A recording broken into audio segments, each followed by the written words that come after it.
ലോകത്തെ മുഴുവൻ ഞെട്ടിച്ചുകൊണ്ട് ഒരു അമ്പരപ്പിക്കുന്ന ഇന്റലിജൻസ് റിപ്പോർട്ടാണ് ഇപ്പോൾ പുറത്തു വന്നിരിക്കുന്നത്. ഒരു അണുബോംബ് പ്രയോഗിച്ചാൽ ഉണ്ടാകുന്നതിനേക്കാൾ വലിയ തകർച്ച, അതെ, ഗ്ലോബൽ ഇക്കണോമിയെ അപ്പാടെ തകിടം മറിക്കാൻ പോകുന്ന ഒരു തന്ത്രപ്രധാന ആയുധം ഇറാൻ സ്വന്തമാക്കിയിരിക്കുന്നു എന്നാണ് US രഹസ്യാന്വേഷണ ഏജൻസികൾ വിലയിരുത്തുന്നത്. ആണവായുധങ്ങളെക്കാൾ മാരകമായ ആ ആയുധം മറ്റൊന്നുമല്ല, ലോകത്തിലെ ഏറ്റവും പ്രധാനപ്പെട്ട എണ്ണവാതക വിതരണ പാതയായ ഹോർമുസ് കടലിടുക്ക്. തങ്ങളുടെ ഇഷ്ടാനുസരണം ഏത് നിമിഷവും അടച്ചുപൂട്ടാനുള്ള ഇറാന്റെ അസാധാരണ ശേഷിയാണ്. പടിഞ്ഞാറൻ ഏഷ്യയിൽ 100-ലധികം ദിവസങ്ങളായിട്ട് നീണ്ടു നിൽക്കുന്ന കടുത്ത യുദ്ധത്തിനൊടുവിൽ ഒരു താൽക്കാലിക വെടിനിർത്തലിന് പിന്നാലെയാണ് ഈ പുതിയ റിപ്പോർട്ട് വരുന്നത്. അമേരിക്കയും ഇറാനും തമ്മിലുള്ള പരോക്ഷവും പ്രത്യക്ഷവുമായ ഈ കടുത്ത യുദ്ധം അവസാനിപ്പിക്കാൻ ഇരു രാജ്യങ്ങളും തമ്മിൽ സ്വിറ്റ്സർലാൻഡിലെ ജനീവയിൽ വെച്ച് വെള്ളിയാഴ്ച ഒരു ചരിത്ര സമാധാന കരാറിൽ ഒപ്പുവെക്കാൻ പോവുകയാണ്. ഈ കരാറിലൂടെ വെടിനിർത്തൽ 60 ദിവസത്തേക്ക് കൂടി നീട്ടാനും സമാധാന ചർച്ചകൾക്ക് അടിത്തറയിടാനുമാണ് ലക്ഷ്യമിടുന്നത്. പക്ഷെ അതിനിടയിലാണ് അമേരിക്കയുടെ ഏറ്റവും വലിയ ദുർബലതയായിട്ട് ഇറാൻ മാറിയിരിക്കുന്നു എന്ന ഈ ഒരു മുന്നറിയിപ്പ് വരുന്നത്.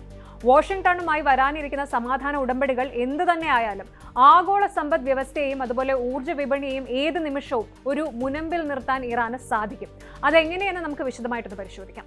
നമുക്കറിയാം, ഇറാന്റെ ആണവ പദ്ധതിയെ ചൊല്ലിയുള്ള ചർച്ചകൾ വഴിമുട്ടിയതിനെ തുടർന്ന് അമേരിക്കയും ഇസ്രായേലും സംയുക്തമായിട്ട് ഇറാനെതിരെ അതിശക്തമായ ആക്രമണങ്ങൾ അഴിച്ചുവിട്ടിരുന്നു. എന്നാൽ ഇതിന് പകരമായിട്ട് ഗൾഫ് മേഖലയിൽ ഉടനീളമുള്ള അമേരിക്കൻ സഖ്യകക്ഷികളുടെ പ്രധാന ഊർജ്ജ കേന്ദ്രങ്ങൾക്ക് നേരെയാണ് തെഹ്റാൻ മിസൈലുകൾ തൊടുത്തുവിട്ടത്. Qatar, Bahrain, United Arab Emirates, UAE, Saudi Arabia തുടങ്ങിയ രാജ്യങ്ങളിലെ എണ്ണവാതക പ്ലാന്റുകളെ ലക്ഷ്യമിട്ടായിരുന്നു ഇറാന്റെ ഈ പ്രത്യാക്രമണം. ഈ ആക്രമണങ്ങൾ ഗൾഫ് രാജ്യങ്ങളുടെ ഊർജ്ജ ഉൽപാദന ശേഷിയുടെ വലിയൊരു പങ്കിനെ താൽക്കാലികമായി നിശ്ചലമാക്കി കളഞ്ഞു. ഇതിൽ ഏറ്റവും മാരകമായത് ലോകത്തിലെ തന്നെ ഏറ്റവും വലിയ LNG ഉൽപാദന സമുച്ചയമായ ഖത്തറിലെ റാസ് ലഫാന് നേരെ ഉണ്ടായിട്ടുള്ള ഇറാനിയൻ ആക്രമണമായിരുന്നു.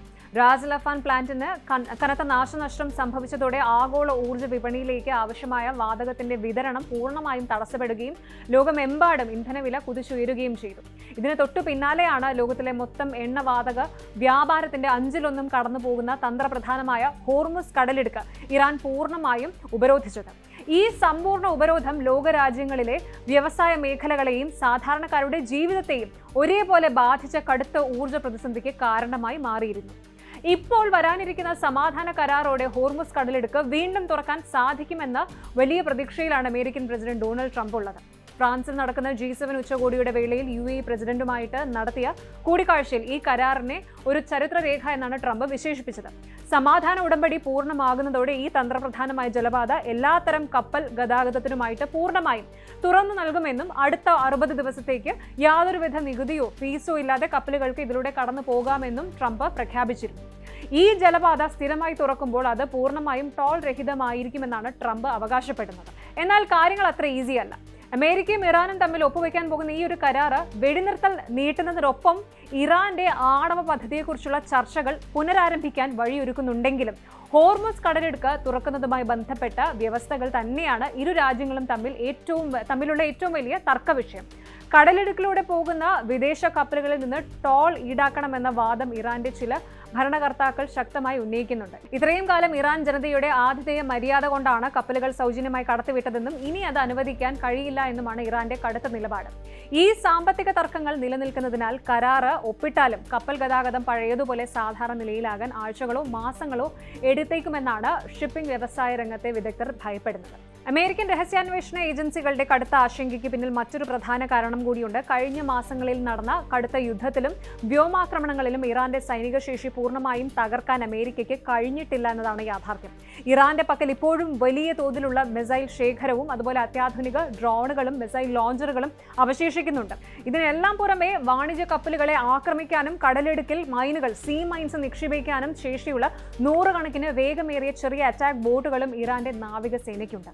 തങ്ങളുടെ സൈനിക വ്യാവസായിക അടിത്തറ വളരെ വേഗത്തിൽ പുനർനിർമ്മിക്കാൻ ഇറാന് സാധിക്കുന്നുണ്ട് എന്നാണ് അമേരിക്കൻ ഇന്റലിജൻസ് കണ്ടെത്തുന്നത്. വിമാനങ്ങൾക്കും മിസൈലുകൾക്കുമുള്ള ഡ്രോണുകളുടെ ഉൽപാദനം ഇറാൻ ഇതിനകം തന്നെ പുനരാരംഭിച്ചു കഴിഞ്ഞു. കഴിഞ്ഞ യുദ്ധത്തിൽ തങ്ങളുടെ സൈനിക ശേഷി വലിയ തോതിൽ തന്നെ ലോകത്തിന്റെ സാമ്പത്തിക നാഡീ വ്യൂഹത്തെ നിശ്ചലമാക്കാൻ കഴിഞ്ഞു എന്നുള്ള വലിയ ആത്മവിശ്വാസം ഇറാന്റെ പക്കലുണ്ട്. അതുകൊണ്ട് തന്നെ ഭാവിയിൽ ഉണ്ടാകുന്ന ഏത് തർക്കങ്ങളിലും ഹോർമുസ് കടലിടുക്ക് വീണ്ടും അടച്ചുപൂട്ടാൻ ഇറാൻ മടിക്കില്ല എന്നാണ് വിലയിരുത്തപ്പെടുന്നത്.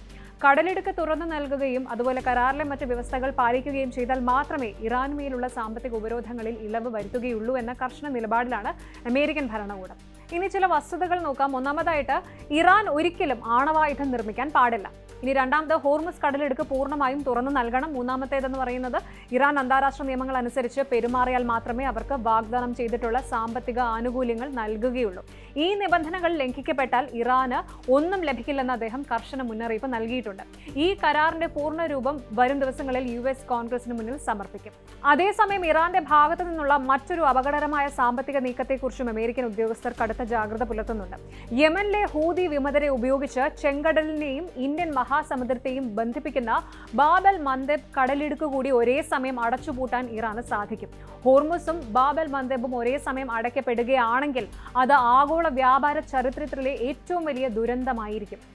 നിലവിൽ നടക്കുന്ന നയതന്ത്ര ചർച്ചകളെ ബാധിക്കാതിരിക്കാൻ ഇറാൻ ഈ കടുത്ത നീക്കത്തിൽ നിന്ന് താൽക്കാലികമായി പിന്മാറിയിരിക്കുകയാണെങ്കിലും ഈ തന്ത്രപ്രധാനമായ ജലപാതകളുടെ നിയന്ത്രണം ഇറാന്റെ കൈകളിൽ എത്തുന്നതോടെ ഏത് സമാധാന കരാറിന് ശേഷവും അവർക്ക് ആഗോള വിപണിയുടെ മേൽ വലിയ സ്വാധീനം നിലനിർത്താൻ സാധിക്കും. ചുരുക്കത്തിൽ 100-ലധികം ദിവസത്തെ കടുത്ത യുദ്ധത്തിന് ശേഷം ജനീവയിൽ വെച്ച് ഒപ്പുവയ്ക്കാൻ പോകുന്ന സമാധാന കരാർ പശ്ചിമേഷ്യയിൽ താൽക്കാലികമായി ശാന്തത കൊണ്ടുവരുമെങ്കിലും ദീർഘകാല അടിസ്ഥാനത്തിലുള്ള സമാധാനം ഇപ്പോഴും വലിയൊരു ചോദ്യചിഹ്നമാണ്.